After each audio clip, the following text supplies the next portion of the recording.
Hello বন্ধুরা, আজকে আমি থোর গোবিন্দভোগ চাল আর চিংড়ি মাছ দিয়ে একটা প্রিপারেশন করব।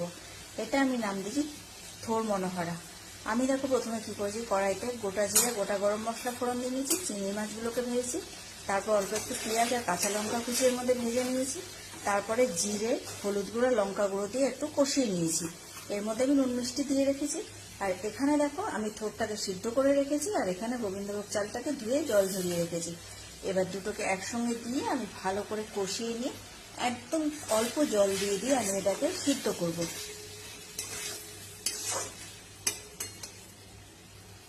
এখানে দেখো আমার থোর মনোহরা রেডি হয়ে গেছে। আমি এর মধ্যে মাঝখানে কি করেছিলাম, একটু ঘি দিয়েছি, নুন চিনি তো আগেই দিয়েছি। এবার দেখো গরম মশলা গুঁড়ো দিয়ে জাস্ট এটাকে নামিয়ে দেবো। তোমরা এই রান্নাটা এরকম ভাবে করতে পারো। আবার যদি কেউ চাও নিরামিষ, তাহলে একটুখানি কাঁচা বাদাম ভালো করে একটু তেলে ভেজে নিয়ে বা ঘিয়ে ভেজে